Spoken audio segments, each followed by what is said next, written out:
നമസ്കാരം. കരിങ്കുന്നം സോളാറിൻ്റെ പുതിയൊരു വീഡിയോയിലേക്ക് സ്വാഗതം. നമ്മൾ കുറച്ച് നാൾ മുമ്പ് ഒരു വീഡിയോ ചെയ്തിരുന്നു. നമുക്ക് വലിയ തോതിലുള്ള ഒരു കറണ്ട് ബില്ല് വന്നതായിട്ട്, അതായത് നമ്മൾ സോളാർ വെച്ചിട്ടും പണി കിട്ടിയെന്ന് പറഞ്ഞ്. അപ്പോൾ അതിനകത്തന്ന് സംഭവിച്ചൊരു കാര്യം ഞാൻ പറഞ്ഞാണ്. ആവറേജ് ഇട്ട് അവരടിച്ച് ഒരു തുക എനിക്ക് തരികയാണ് ചെയ്തത്. അതായത് ഡോർ ലോക്കഡ് എന്നുള്ള രീതിയിൽ, അങ്ങനെ അല്ലെങ്കിൽ മീറ്റർ കംപ്ലൈൻ്റ് എന്നുള്ള രീതിയിൽ അടിച്ചു തരും ചെയ്തത്. അപ്പോൾ അന്ന് ഞാൻ KSEBിൽ ഞാൻ വിളിച്ച് കഴിഞ്ഞപ്പോൾ അവരെനിക്ക് ആ ഒരു വലിയ തുക വന്നത് അത് അടുത്ത ബില്ലുകളിൽ സെറ്റിൽ ചെയ്ത് തരാമെന്ന് എന്നോട് പറയുകയാണ് ചെയ്തത്. അപ്പോൾ ആ ഡീറ്റെയിൽസ് എല്ലാം ഞാൻ കഴിഞ്ഞ വീഡിയോ ഞാൻ പറഞ്ഞിരുന്നു.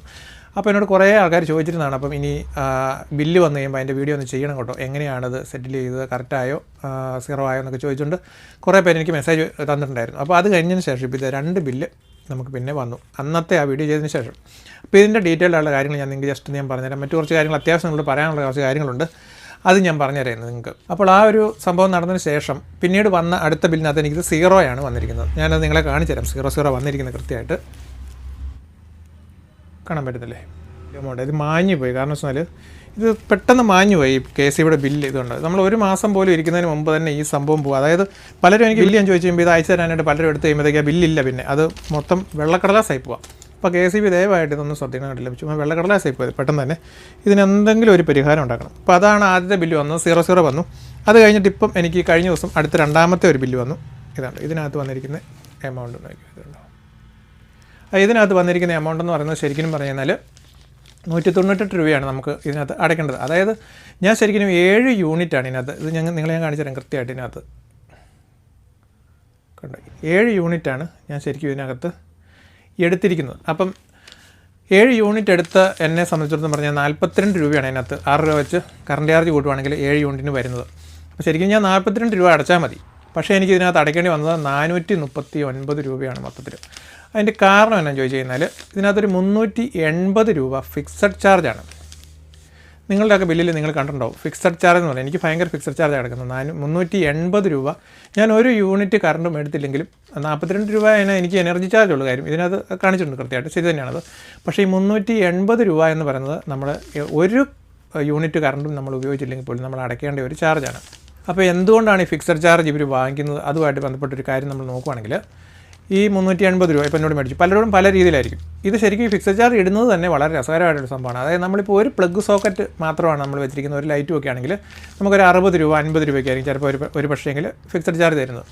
കണക്റ്റിംഗ് ലോഡിനനുസരിച്ച് ഞാൻ വിളിച്ചപ്പോൾ അവർ പറഞ്ഞത് കണക്റ്റിംഗ് ലോഡിനനുസരിച്ചാണ്. അതായത് നമ്മൾ കുറേ പ്ലഗും സോക്കറ്റും ഒക്കെ പിടിപ്പിച്ച് നമ്മൾ ഒന്നുമില്ലെങ്കിലും നമ്മൾ ടാക്സും ഒക്കെ കൊടുത്ത് നമ്മുടെ കയ്യിൽ നിന്നുള്ള പൈസ മുടക്കി നമ്മുടെ വീട്ടിൽ കുറേ പ്ലഗും സോക്കറ്റും മേടിച്ച് വെച്ച് കഴിഞ്ഞാൽ അതിനെല്ലാം നമ്മൾ ഫിക്സഡ് ചാർജ് വലിയ ഒരു തുക നമ്മൾ KSEBിലോട്ട് അടയ്ക്കേണ്ടി വരും. അതിൻ്റെ ഒരു ന്യായം എന്താണെന്ന് എനിക്ക് അത്ര ആലോചിച്ചിട്ട് എനിക്ക് മനസ്സിലാകുന്നില്ല. ഈ കണക്റ്റിംഗ് ലോഡിനനുസരിച്ച് ശരിക്കും ഈ ഫിക്സഡ് ചാർജ് എന്ന് പറഞ്ഞാൽ ശരിക്കും നമ്മൾ എത്ര കൂടുതൽ യൂണിറ്റ് വൈദ്യുതി ഉപയോഗിക്കുന്നവരുടെ കയ്യിൽ നിന്ന് കൂടുതൽ മേടിക്കുകയാണെങ്കിൽ പിന്നെ അതിനകത്ത് നമുക്കൊരു മനസ്സിലാക്കാം. ഇത് നമ്മൾ എന്തെല്ലാം സാധനങ്ങൾ നമ്മുടെ വീട്ടിൽ എത്ര പ്ലഗ് സോക്കറ്റും കാര്യങ്ങളുണ്ടെന്നുള്ള എണ്ണി അതിനനുസരിച്ച്, അല്ലെങ്കിൽ ആ കണക്റ്റിംഗ് ലോഡ് എന്തുമാത്രം ഉണ്ടെന്നുള്ള എണ്ണിന് ശേഷം അതിനനുസരിച്ചുള്ളൊരു തുകയാണ് ഫിക്സഡ് ചാർജ് വരുന്നത്. ഞാൻ വളരെ കുറച്ച് മാത്രമേ ഉപയോഗിക്കുന്നുള്ളൂ. അപ്പോൾ എനിക്ക് 380 രൂപ വെച്ച് ഒരു ബില്ലിൽ ഫിക്സഡ് ചാർജ് എന്ന് പറഞ്ഞാൽ ഭയങ്കര ഒരു ചാർജ്. അപ്പോൾ ഞാനത് കുറച്ച് തരാമെന്ന് ചോദിച്ചപ്പം അവരെന്നോട് പറഞ്ഞതാണ് അങ്ങനെയുള്ള പ്ലഗ് സോക്കറ്റ് ഞാനിവിടെ ഉപയോഗിക്കാത്ത കുറേ റൂമുകളും കാര്യങ്ങളെല്ലാം ഈ ബിൽഡിങ്ങിനകത്തുണ്ട്. അപ്പോൾ അതിൻ്റെ എല്ലാം പ്ലഗിൻ്റെ സോക്കറ്റിൻ്റെ മുഴുവനും ഫിക്സഡ് ചാർജ് ഞാനിങ്ങനെ വെറുതെ അടച്ചുകൊണ്ടിരിക്കുകയാണ് ഓരോ മാസവും കൂടുമ്പോൾ. ഇങ്ങനെ ഒരു വലിയൊരു സാഹചര്യം ശരിക്കും പറഞ്ഞു കഴിഞ്ഞാൽ ഇതിനകത്തുണ്ടെന്നുള്ളതാണ്. അപ്പോൾ ഈ ഫിക്സഡ് ചാർജ് വാങ്ങിക്കുന്നത്, അതായത് ഇപ്പം എനിക്ക് ഇതിനകത്ത് ഈ ആദ്യത്തെ ബില്ലിൽ എനിക്കിതിനകത്ത് 0 വന്നില്ലേ? ഈ 0 ഒരു കാരണവശാലും ഒരു ഓഫ് ഗ്രിഡ് സോളാർ സിസ്റ്റം വെച്ചേക്കുന്ന ഒരു വ്യക്തിക്കും ഒരു കാരണവശാലും ഈ 0 എന്ന് പറയുന്ന ഒരു ബില്ല് ഒരിക്കലും വരത്തില്ല. കാരണം ഫിക്സഡ് ചാർജ് ഉള്ളിടത്തോളം കാലം 0 എന്ന് പറഞ്ഞൊരു ബില്ലിലോട്ട് പോകത്തില്ല. കാരണം നമ്മളൊന്നും ഉപയോഗിക്കുന്നില്ലെങ്കിലും 0 വരത്തില്ലല്ലോ. അപ്പോൾ അതുകൊണ്ട് ഞാൻ പറഞ്ഞു ഓഫ് ഗ്രിഡ് ചെയ്തിരിക്കുന്ന ആർക്കും ഒരു കാരണവശാലും 0 എന്ന് പറയുന്ന ഒരു സംഭവം വരത്തില്ല. എനിക്കിത് വന്നതിൻ്റെ കാരണം ഞാൻ അതിന് മുമ്പിലത്തെ ബില്ലിൽ എനിക്ക് ഒത്തിരി പൈസ കയറിപ്പോയതുകൊണ്ട് 0 വന്നാൽ ശരിക്കും. അല്ലെങ്കിൽ ഈ പറഞ്ഞ പോലെ ഈ 42 യൂണിറ്റ് അങ്ങനെയൊക്കെ വരും. പിന്നെ ഫിക്സഡ് ചാർജ് കൂടെ കൂട്ടിയിട്ട് 100 രൂപ അല്ലെങ്കിൽ 150 രൂപ ഓരോരുത്തർക്ക് ഓരോ രീതിയിൽ. ചില ഇപ്പോൾ 500 രൂപ ഫിക്സഡ് ചാർജ് ഉള്ളവർക്കാണെങ്കിൽ 500 പ്ലസ് 42 542 അങ്ങനെ വരും. ഈ ഫിക്സഡ് ചാർജ് എന്തിനു വേണ്ടിയാണ് വാങ്ങിക്കുന്നതെന്ന് ചോദിച്ചു കഴിഞ്ഞാൽ ഇൻഫ്രാസ്ട്രക്ചർ, അതായത് ഈ ട്രാൻസ്ഫോർമർ വെക്കണം, പോസ്റ്റ്, കേബിളുകൾ, ലൈൻ വലിക്കണം, ഇങ്ങനെയൊക്കെയുള്ള കാര്യങ്ങൾക്കും പിന്നെ അവരുടെ പണിക്കൂലി, പിന്നെ സാലറി, ഇങ്ങനെയുള്ള സംഭവങ്ങളെല്ലാം സെറ്റപ്പ് ആക്കാൻ വേണ്ടിയിട്ടും മറ്റും നമ്മുടെ കയ്യിൽ നിന്ന് സ്ഥിരമായിട്ട്, അതായത് നമ്മളിപ്പോൾ ഒരു യൂണിറ്റ് ഉപയോഗിക്കാതെ ചുമ്മാ കിടക്കുന്ന മീറ്റർ ആണെങ്കിലും അതിനകത്തൊരു വാടക പോലെ ഇതിങ്ങനെ മേടിച്ചുകൊണ്ടിരിക്കുകയാണ് ഒരു നിശ്ചിത തുക. അപ്പോൾ എൻ്റെ ഒരു അഭിപ്രായം പറഞ്ഞു കഴിഞ്ഞാൽ ഞാൻ ഒരു കാര്യം ഞാൻ പറയും. നമ്മളിപ്പോൾ KSRTC ബസ് അതിനകത്ത് നമ്മളെല്ലാ ആൾക്കാർക്കും വേണ്ട KSRTC ബസ് ശരിക്കും പറഞ്ഞാൽ ഇട്ടിരിക്കുന്നത്. അപ്പോൾ നമ്മൾ ഒരു വർഷത്തേക്ക് ഒരു KSRTC ബസ് നമ്മൾ കയറുന്നേ ഇല്ലെന്ന് പറഞ്ഞാൽ നമ്മൾ ഫിക്സഡ് ചാർജ് ആയിട്ടല്ലേ KSRTCക്ക് ₹1 പോലും നമ്മൾ അടയ്ക്കേണ്ടതായിട്ട് വരാറില്ല സാറിന് ഇതിൽ. ഇതുപോലെ തന്നെയുള്ള KCB പോലെ തന്നെയുള്ള ഒരു സ്ഥാപനമാണല്ലോ KSRTC. അപ്പം അവരെന്നെ ചെയ്യുന്നതെന്ന് വെച്ചാൽ എത്ര രൂപയാണോ അവർക്ക് മൊത്തത്തിൽ ഇതെല്ലാം കൂടെ ഓടിച്ചുകൊണ്ട് പോകാനായിട്ട് അവർക്ക് ആവശ്യമായിട്ട് വരുന്ന ഒരു പൈസ, അത് മൊത്തത്തിൽ വരുന്ന ആ ഓരോ ടിക്കറ്റിലും അവരതനുസരിച്ച് അഡ്ജസ്റ്റ് ചെയ്താണ് ഇത് വാങ്ങിക്കുന്നത്. അപ്പോൾ അവർക്ക് ആ പ്രസ്ഥാനം ഓടി പോകുന്നുണ്ടല്ലോ അത്യാവശ്യം കുഴപ്പമില്ലാത്ത രീതിയിൽ കൂടെ തന്നെ. അപ്പം നമുക്ക് ഈ KSEBിൽ ഇതേ രീതിയിൽ തന്നെ ചെയ്യണം എന്നുള്ളതാണ് എൻ്റെ അഭിപ്രായം. അതായത് നമ്മളുടെ ഇന്ന് ഒരു യൂണിറ്റിന് ഇത്ര രൂപ, ഇപ്പോൾ യൂണിറ്റിന് ഇവർക്ക് പറ്റുന്ന പൈസ ഇട്ടോട്ടെ, 5 രൂപയാണെങ്കിൽ 5 രൂപ, 6 രൂപയാണെങ്കിൽ 6 രൂപ, എത്രയാണെന്ന് വെച്ചാൽ നമ്മളോട് ഒരു യൂണിറ്റിന് ഇത്ര രൂപ എന്ന് വെച്ച് മേടിക്കുന്നു. അല്ലാതെ മീറ്റർ വാടക, ഫിക്സഡ് ചാർജ്, അങ്ങനെ വേറെ ഒരു സംഭവങ്ങളും ഇതിനകത്ത് എഴുതി കൂട്ടി ഇത്രയും നീളത്തിൽ ഈ ബില്ലടിക്കേണ്ട ഒരു കാര്യവും ശരിക്കും പറഞ്ഞതില്ല. നമ്മളൊരു ബസ്സേ കയറിയ ടിക്കറ്റിന് അതുപോലെ തന്നെ നമുക്കെന്താണ് നമ്മുടെ കൺസ്യൂമർ നമ്പർ, അതിനുശേഷം നമ്മുടെ മുൻ റീഡിങ്, ഇപ്പോഴത്തെ റീഡിങ്, എത്ര യൂണിറ്റ് നമ്മൾ ഉപയോഗിച്ചു, അതിന് 6 രൂപ വെച്ചാണെങ്കിൽ 6 രൂപ വെച്ച് ഇത്ര രൂപ, ആ പൈസ കാണിച്ചാൽ പ്രശ്നം അങ്ങ് തീർന്നു. അല്ലാതെ ഈ മറ്റ് കാര്യങ്ങൾ മുഴുവനും ബില്ലാന്ന് എടുത്തു കളയുന്നുണ്ട് എൻ്റെ അഭിപ്രായം. അതാണ്. നിങ്ങൾ പ്രേക്ഷകർ, നിങ്ങൾ കാണുന്നവർക്ക് പല അഭിപ്രായം കാണും, നിങ്ങൾക്കത് കമൻറ്റ് ചെയ്യാം, കുഴപ്പമില്ല. പക്ഷേ ഞാൻ എൻ്റെ ഒരു അഭിപ്രായം എനിക്ക് പറയാമല്ലോ, അങ്ങനെ ഞാൻ പറഞ്ഞത് മാത്രമേ ഉള്ളൂ. അപ്പോൾ അങ്ങനെ ചെയ്യുവാണെങ്കിലുള്ള ഗുണം എന്ന് വെച്ചാൽ ആളുകൾക്ക് കൺഫ്യൂഷനോ പ്രശ്നങ്ങളോ ഒന്നും ഉണ്ടാവത്തില്ല. എല്ലാവർക്കും കൃത്യമായിട്ട് അവരുടെ ബില്ല് എത്രയാണെന്ന് കൃത്യമായിട്ട് കണ്ടുപിടിക്കാനും അവരുടെ ബില്ല് കൃത്യമായിട്ട് നോക്കി അടയ്ക്കാനും എല്ലാം വളരെ സൗകര്യപ്രദമായിരിക്കും. അതിപ്പം നമുക്ക് ഇവിടെ നോക്കുവാണെങ്കിൽ നമ്മുടെ ഇവിടെ കൂടുതലും ആൾക്കാർ കർഷകർ, ഇങ്ങനെയൊക്കെയുള്ള ആളുകൾ, അല്ലാതെ വലിയ MA-ക്കാരും വലിയ വിദ്യാഭ്യാസമുള്ള ആൾക്കാരും ഒന്നും അല്ലല്ലോ ഈ സാധാരണക്കാരായിട്ടുള്ള ആൾക്കാർ. നമ്മുടെ ഇവിടെ സാധാരണ പണി ചെയ്ത് കടകളും അങ്ങനെയൊക്കെ പോകുന്ന ആൾക്കാർക്കൊന്നും അത്രയും വലിയൊരു പഠനവും കാര്യങ്ങളൊന്നുമില്ല. പിന്നെ പഠിത്തമുള്ള ആൾക്കാർക്ക് പോലും, അങ്ങനെയുള്ള ആൾക്കാർ പോലും എനിക്ക് ഈ ബില്ല് അയച്ചു തരാറുണ്ട്. അവർക്ക് പോലും ഈ TOD മീറ്ററിങ്ങും ഈ സംഭവം വന്ന് ഈ ബില്ല് ഇത് എങ്ങനെയാണ് നോക്കേണ്ടതെന്ന് ഇതിൻ്റെ സംഭവം ആ മീറ്ററിനകത്ത് അവർക്ക് റീഡിങ് നോക്കാനോ ഒന്നും അവർക്ക് അറിയത്തില്ല. അതുപോലെ മീറ്ററിനകത്താണെങ്കിൽ 100 കൂട്ടം കാര്യങ്ങൾ എഴുതി കാണിക്കുന്നത്, ഇത് എങ്ങനെയാണ് നോക്കേണ്ടതെന്ന് അറിയത്തില്ലെന്ന് ഒരുപാട് ആൾക്കാരുണ്ട്, പറയാറുണ്ട്. അത് വേറെ കേസ്. അപ്പം എൻ്റെ അഭിപ്രായത്തിൽ ഇതിനകത്ത് നമ്മൾ ഈ ഫിക്സഡ് ചാർജ് എന്ന് പറയുന്ന സാധനം ഉറപ്പായിട്ടും ഒഴിവാക്കി ജനങ്ങൾക്കുള്ള ബുദ്ധിമുട്ട് മാറ്റി കൊടുക്കാനായിട്ട് KSEB തയ്യാറാകണമെന്നുള്ളതാണ് എനിക്ക് ഇതിനകത്ത് പറയാനായിട്ടുള്ളൊരു കാര്യം. അപ്പം അത് മാറ്റുമ്പോൾ നിങ്ങൾക്ക് KSEBക്ക് ഒരു 50 പൈസയോ അല്ലെങ്കിൽ 25 പൈസയോ ഇതെല്ലാം കറണ്ട് ചാർജ് വർധനവ് വരുത്തേണ്ട ഒരു സാഹചര്യമാണെന്നും ഒരിക്കലും. അങ്ങനെയാണെങ്കിൽ അങ്ങനെ പറഞ്ഞോളുക. അങ്ങനെ വർധനവ് വരുത്തിയാലും കുഴപ്പമില്ലെന്നുള്ള എൻ്റെ അഭിപ്രായം. കാരണം ബാക്കിയുള്ള രീതിയിൽ കൂടി എല്ലാം ഇത് പോകത്തില്ലല്ലോ, ആൾക്കാർക്കുള്ള ആ ബുദ്ധിമുട്ട് മാറിക്കിട്ടുമല്ലോ. അപ്പം ശകലം കറണ്ട് ചാർജിൽ വർധനവ് ചെറുതായിട്ട് വരുത്തിക്കൊണ്ടാണെങ്കിലും ഇതെല്ലാം ഒഴിവാക്കി പിന്നെ ഒരു ഇടപാടും വരരുത് കേട്ടോ. ഒറ്റ വർധനവ് ചെറുതായിട്ട് ഇതിനു വേണ്ടി മാത്രം. അതിനുശേഷം പിന്നെ മുന്നോട്ട് പോകുമ്പോൾ ഈ ഫിക്സഡ് ചാർജ് എന്ന് പറഞ്ഞൊരു സംഭവം ഒരു ചാർജും ഇല്ലാണ്ട് വെറുതെ ഒരു കുഞ്ഞു ബില്ല്. ഇത് നാഷണൽ വേസ്റ്റാണ്. ഇത്ര നീളത്തിലുള്ള പേപ്പറും പിന്നെ ഇത്രയും മഷിയും ഈ അടിക്കുന്നതല്ല. ശരിക്കും പറഞ്ഞാൽ ഇത് ഒരു ചെറിയൊരു പീസ് മതി, ഇത്രയും ഒരു പീസ് മതി. ഈ KSEB എന്നുള്ള എഴുത്ത് വളരെ ചെറുതായിട്ട് മുകളിൽ കൊടുത്താൽ മതി. ചെറിയൊരു പീസയിൽ നമുക്ക് ഇതിൻ്റെ ഈ ബസ്സിൻ്റെ ടിക്കറ്റ് പോലെ അടിച്ചു തരാമെന്ന് കേസ് ചെയ്തോളൂ. നമ്മുടെ യൂണിറ്റ് ഇത്ര, ചാർജ് ഇത്ര, അത് മാത്രം മതി ശരിക്കും. അങ്ങനെ ചെയ്യണമെന്നല്ല എൻ്റെ അഭിപ്രായം. പിന്നെ അടുത്തൊരു ചാർജിനകത്ത് നിങ്ങൾക്ക് കാണാനായിട്ട് പറ്റും, ഡിപ്പോസിറ്റ് എന്ന് പറഞ്ഞൊരു സംഭവം. അതെപ്പോഴും ഇല്ല, ഇടയ്ക്കിടയ്ക്ക് ഡിപ്പോസിറ്റ് കൂട്ടുന്നതായിട്ട് നിങ്ങൾക്ക് വരുന്നതായിട്ട് കാണാൻ പറ്റും. ഈ ഡിപ്പോസിറ്റ് എന്ന് പറയുന്ന സംഭവം എന്ന് വെച്ചാൽ ഞാനിപ്പോൾ ഒരു മീറ്റർ ഒരെണ്ണം വെച്ചു, ഞാനൊരു കണക്ഷൻ എടുത്തു, എന്നിട്ട് ഞാൻ 1000 രൂപ എനിക്ക് കറണ്ട് ചാർജ് വരുന്നു. ഞാനിത് അടയ്ക്കാതെ മുങ്ങുവാണ്, വേറെ ഇപ്പോൾ പുറത്ത് രാജ്യത്തേക്ക് എവിടെയും പോകുന്നു, അല്ലെങ്കിൽ ഞാൻ എന്നെ കാണാനില്ല. അങ്ങനെ വന്നു കഴിഞ്ഞാൽ ഇത് എവിടെ നിന്ന് ഈടാക്കും KSEB? അപ്പോൾ അങ്ങനെ ഈടാക്കാനായിട്ട് ഒരു മാർഗ്ഗമില്ലാത്തത് കാരണം കൊണ്ട് ഇപ്പം നമ്മുടെ നിന്ന് മുൻകൂട്ടി ഡെപ്പോസിറ്റായിട്ട് 1500 രൂപ 2000 രൂപ മേടിച്ച് അവർ പെട്ടി വെച്ചേക്കുവാണെങ്കിൽ നമ്മളങ്ങ് മുങ്ങിക്കഴിഞ്ഞാൽ, നമ്മളങ്ങ് ഇല്ലാതെ പോയി കഴിഞ്ഞാൽ ആ മീറ്ററിൻ്റെ അവിടെ ആ കസ്റ്റമറുടെ കയ്യിൽ നിന്നുള്ള ഒരു എമൗണ്ടായിട്ട് അവർ ആ പൈസ വസൂലാക്കുകയും അങ്ങോട്ടുള്ള ആ കണക്ഷൻ വിച്ഛേദിച്ചിടുകയും. അതാണ് ഈ ഡിപ്പോസിറ്റ് എന്നുള്ളത് കൊണ്ട് ഉദ്ദേശിക്കുന്നത്. അപ്പം ഞാൻ നിങ്ങളെ ഒരു സംഭവം ഞാൻ കാണിച്ചു തരാം. ഈ തൃശ്ശൂർ ഉള്ള എൻ്റെ ഒരു സബ്സ്ക്രൈബറാണ്. അദ്ദേഹം എനിക്ക് ഒരു ബില്ല്, 2 ബില്ലും കാര്യങ്ങളൊക്കെ എനിക്ക് അയച്ചു തന്നു. അതിൻ്റെ ഡീറ്റെയിൽസ് എല്ലാം ഞാൻ നിങ്ങൾക്ക് ഇതിനകത്ത് ഞാൻ കാണിച്ചു തരാം. അപ്പോൾ പുള്ളിക്കുണ്ടായ ഒരു പ്രശ്നം എന്താണെന്ന് ചോദിച്ചു കഴിഞ്ഞാൽ 39,000-ഓളം രൂപയാണ് പുള്ളിക്ക് ബില്ല് വന്നേക്കുന്നത്. ഒരു 4,500 രൂപ അടച്ചുകൊണ്ടിരുന്ന ഒരാൾ. അതിൻ്റെ എങ്ങനെയാണെന്ന് നിങ്ങൾക്ക് കൃത്യം ഞാൻ പറഞ്ഞുതരാം. അതായത് അദ്ദേഹത്തിന് 4,500 രൂപ ബില്ല് വന്നുകൊണ്ടിരുന്ന സമയത്ത് പുള്ളി എന്നെ വിളിച്ചപ്പോൾ ആദ്യമേ ഞാനുമായിട്ട് വിളിച്ച് സംസാരിച്ച പുള്ളിയോട് പറഞ്ഞാണ് 4,500 വന്നുകൊണ്ടിരുന്നപ്പം KSEB എന്നുള്ള ആൾക്കാർ പുള്ളിയുടെ അടുത്ത് ചെന്നു. എന്നിട്ട് പുള്ളിയോട് പറഞ്ഞു, സാറേ നമുക്കിത് ഈ 4,500 രൂപ ബില്ലെന്ന് പറയുമ്പോൾ കുറച്ച് കൂടുതലാണ്, അപ്പോൾ എന്തെങ്കിലും മീറ്ററിൻ്റെ കംപ്ലൈൻറ്റ് കൊണ്ടായിരിക്കും നിങ്ങൾക്ക് ഇത്രയും ബില്ല് വരുന്നത്, നമുക്ക് ഈ മീറ്റർ ഒന്ന് മാറി വെക്കാം, മറ്റൊരു മീറ്റർ വെക്കുവാണെങ്കിൽ ഇത് സംഭവം ഓക്കെ ആവുമെന്നും പറഞ്ഞ് പുള്ളിക്കാരൻ ഒരു പുതിയ മീറ്റർ വെച്ചു. മീറ്റർ വെച്ചതിന് ശേഷം പുള്ളിക്ക് അടുത്ത ബില്ല് വന്നപ്പം 7,000 രൂപയുടെ ബില്ലാണ് വന്നത്. 4,500 രൂപ വന്നത് 7,000 രൂപയായി.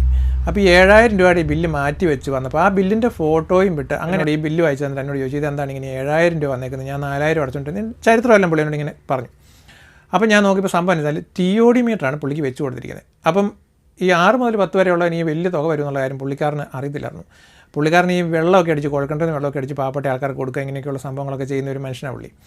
അപ്പോൾ ഈ കുഴൽക്കിണർ അടിക്കുമ്പോൾ നല്ല ചാർജ് വരും. പുള്ളി വൈകുന്നേരം വന്നിട്ട് വീട്ടിൽ വന്നു കഴിയുമ്പോഴൊക്കെയാണ് ഈ കുഴൽക്കിണറിലെ വെള്ളം അടിക്കുന്നത്. അപ്പോൾ അന്നേരം ഞാൻ പറഞ്ഞു ഇതിങ്ങനെ അടിക്കരുത്, വൈകുന്നേരം 6 മുതൽ 10 വരെ നിങ്ങൾ വെള്ളം അടിക്കുന്നത് ഒഴിവാക്കുവാണെങ്കിൽ കുറച്ച് മാറ്റം വരും എന്നൊക്കെ ഞാനിങ്ങനെ പറഞ്ഞു കൊടുത്തു. അപ്പോൾ കാര്യം പുള്ളിക്ക് മനസ്സിലായി, TOD മീറ്ററാണ് വെച്ചത്, അതുകൊണ്ടാണ് ഇങ്ങനെ കൂടിയെന്നുള്ളതെല്ലാം പുള്ളിക്ക് മനസ്സിലായി. അപ്പോൾ അതിനുശേഷം ഞങ്ങൾ പിന്നീട് വിളിച്ചിട്ടില്ല കുറച്ച് നാൾ. അതിനുശേഷം പിന്നെ പുള്ളി അടുത്ത ബില്ല് വന്നു.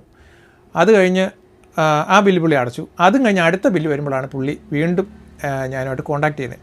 അപ്പോൾ സംഭവം വെച്ചാൽ ഞാൻ ആ ബില്ലും കാര്യങ്ങളെല്ലാം ഞാൻ നിങ്ങളെ കാണിച്ചു തരാം. അതിനകത്ത് പുള്ളി എനിക്കതെല്ലാം എനിക്ക് ഇട്ട് തന്നു, ഇതെന്നാ സംഭവം എന്ന് ചോദിച്ചുകൊണ്ട്. അപ്പോൾ നിങ്ങൾക്ക് ആദ്യമത്തെ ആ ഒരു ബില്ല് വന്നത് നിങ്ങൾക്ക് നോക്കുവാണെങ്കിൽ നിങ്ങൾക്ക് കാണാനായിട്ട് വരും. ഇതിനകത്ത് ഞാൻ കാണിച്ചു തരാം.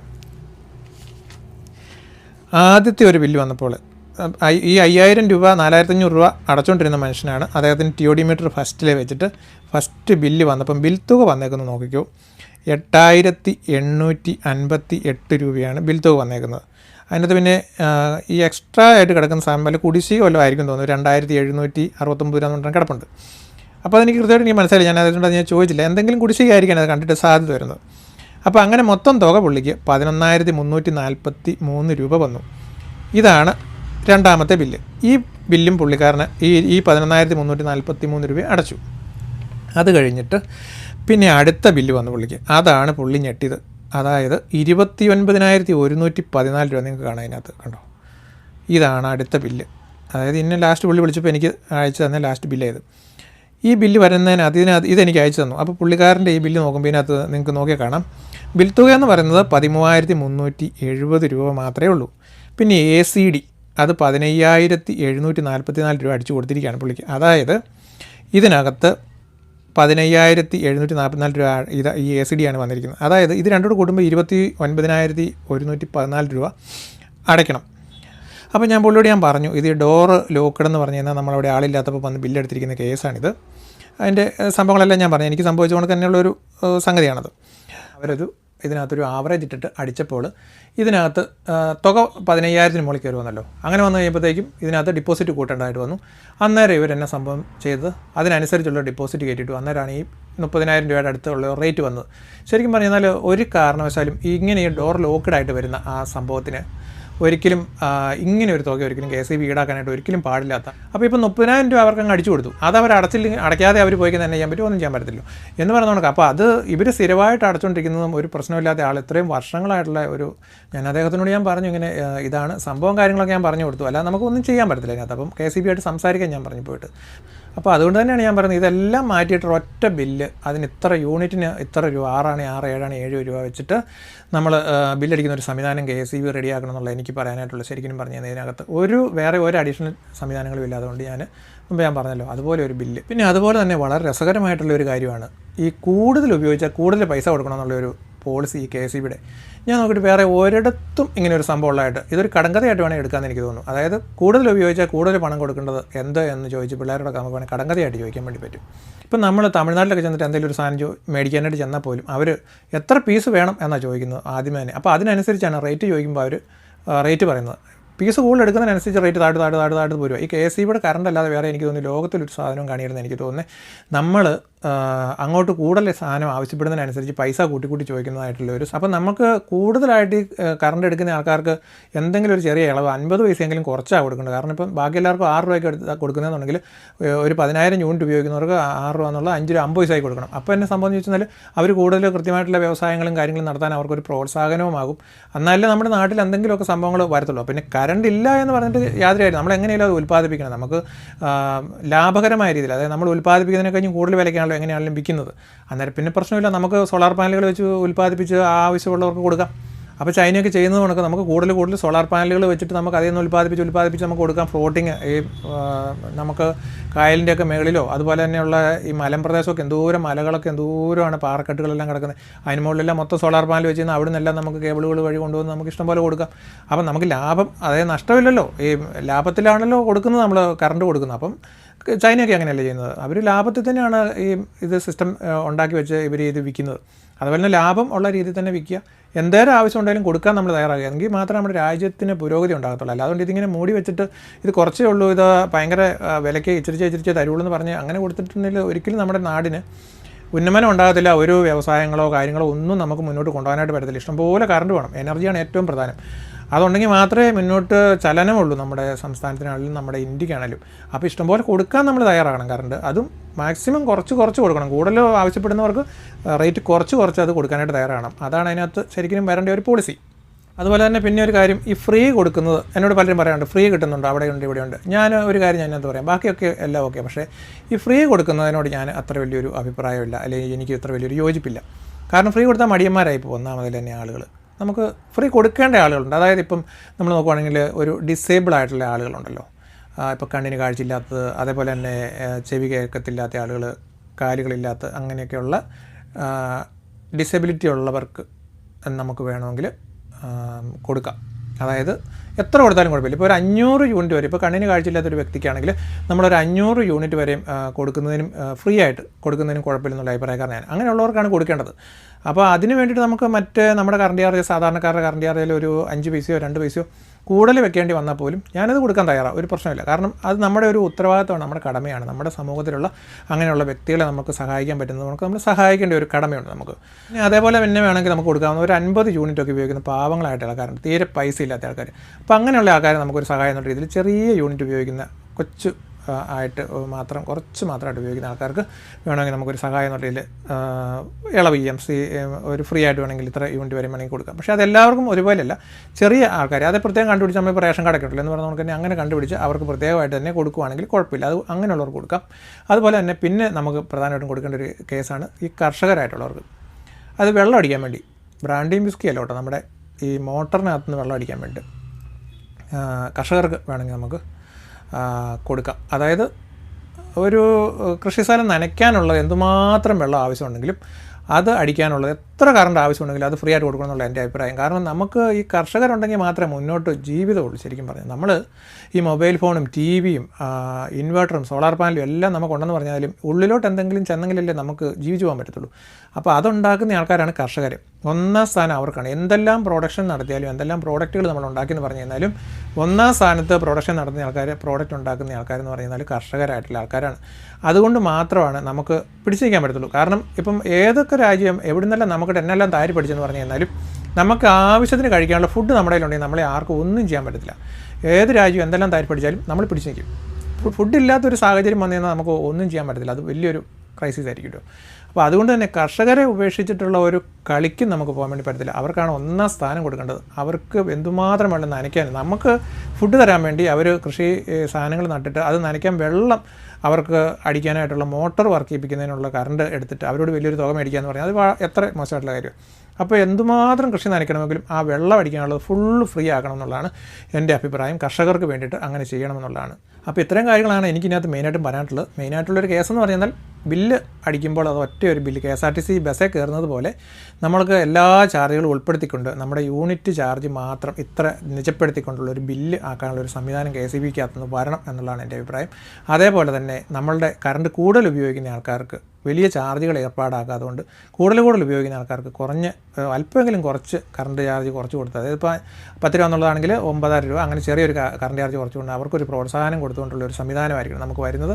അതിനോടൊപ്പം തന്നെ ഈ പാവപ്പെട്ട ആൾക്കാർക്കും അതേപോലെ തന്നെ ഈ ഡിസബിലിറ്റി ഉള്ള ആൾക്കാർക്കും ഫ്രീ ആയിട്ട് കൊടുക്കുക, കർഷകർക്കും ഫ്രീ ആയിട്ട് കൊടുക്കുന്ന ഒരു സംവിധാനം വരും എന്ന് പ്രതീക്ഷിച്ചുകൊണ്ട് നിങ്ങളുടെ അഭിപ്രായങ്ങളും നിർദ്ദേശങ്ങളും ഞാൻ ക്ഷണിക്കുകയാണ്. ഞാൻ എൻ്റെ കുറച്ച് അഭിപ്രായങ്ങൾ ഞാൻ പറഞ്ഞു മാത്രമേ. അതിനകത്ത് തെറ്റുകളും കുറ്റങ്ങളും പ്രശ്നങ്ങളും ഒക്കെ ഉണ്ടോ എന്ന് എനിക്ക് അറിഞ്ഞുകൂടാ. എന്തെങ്കിലും ഉണ്ടെന്ന് തോന്നുവാണെങ്കിൽ നിങ്ങൾക്ക് അറിയാവുന്ന ഐഡിയാസുകൾ നിങ്ങളൊന്ന് കമൻറ്റ് ചെയ്യുകയാണെങ്കിൽ അത് എനിക്കും അറിയാം, ബാക്കി ഇതിനകത്ത് വരുന്ന ആൾക്കാർക്ക് എല്ലാവർക്കും അറിയാനായിട്ടും ഇടവരുത്തും. അപ്പോൾ ഈ ചാനൽ സബ്സ്ക്രൈബ് ചെയ്തിട്ടില്ല എന്നുണ്ടെങ്കിൽ ഇപ്പോൾ തന്നെ ഒന്ന് സബ്സ്ക്രൈബ് ചെയ്ത് നമ്മളോടൊപ്പം നിൽക്കുക. നമുക്ക് അടുത്ത മറ്റൊരു വീഡിയോയിൽ വീണ്ടും കാണാം. ബൈ.